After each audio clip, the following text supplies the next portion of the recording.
សាំងធម្មតានិងសាំងស៊ុបពែមានចំណុចពិសេសនិងគុណសម្បត្តិខុសគ្នាបែបណា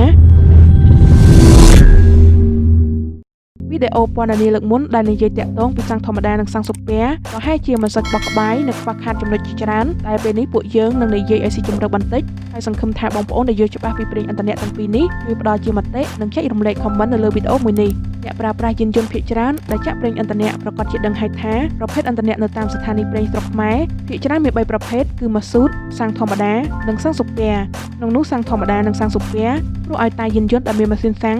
សុទ្ធតែអាចចាក់សាំងប្រភេទទាំងពីរនេះប៉ុន្តែសាំងស៊ុបពែមានតម្លៃថ្លៃជាងសាំងធម្មតាលើតម្លៃទីផ្សារបច្ចុប្បន្នភាពខុសគ្នារវាងសាំងធម្មតានិងសាំងស៊ុបពែសាំងធម្មតាមានកម្រិតអុកតាន95រីឯសាំងស៊ុបពែអាចមានកម្រិតអុកតានដល់ទៅ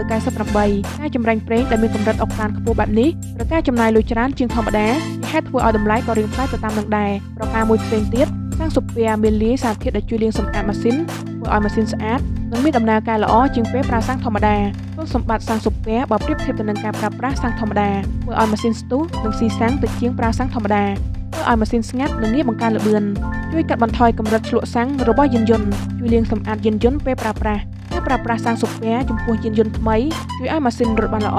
និងអាចប្រើប្រាស់អស់អានុភាពរបស់វាចំណែកឯម៉ាស៊ីនយានយន្តចាស់វិញបើអ្នកទម្លាប់ចាក់សាំងធម្មតាអាចមានអារម្មណ៍ប្លែកនៅពេលដែលអ្នកបកមកប្រើសាំងស៊ុបពែវិញពិសេសនៅពេលដែលអ្នកចាក់បំពេញសាំងស៊ុបពែសុទ្ធឲ្យពេញធុងសាំងតែម្ដងដូចនេះអ្នកប្រើប្រាស់អាចធ្វើការសម្រេចចិត្តរវាងសាំងធម្មតានិងសាំងស៊ុបពែបានដោយសាំងស៊ុបពែផ្ដល់កម្លាំងនិងប្រយោជន៍ច្រើនជាងប៉ុន្តែតម្លៃក៏ថ្លៃជាងសាំងធម្មតាដែរហើយចំពោះយានយន្តដែលចាក់សាំងធម្មតាយល់ល្អអាចចាក់បំពេញសាំងស៊ុបពែសុទ្ធក្នុងកន្លះខែម្ដងដើម្បីឲ្យយានយន្តស្ទុះវាបានជួយលាងសម្អាតម៉ាស៊ីនផងដែរដោយឡែកសម្រាប់សាំងស៊ុបពែជាប្រភេទសាំងមានតម្លៃថ្លៃជាងសាំងធម្មតានិងមានចំហែខ្លាំងហើយស៊ីគ្នានឹងម៉ាស៊ីនឡាននិងម៉ូតូប្រភេទស្ពណ៌ឬប្រើយូរឆ្នាំមិនសូវស្ទុះតែសាំងប្រភេទនេះអាចធ្វើឲ្យម៉ាស៊ីនឆាប់ឡើងកម្ដៅ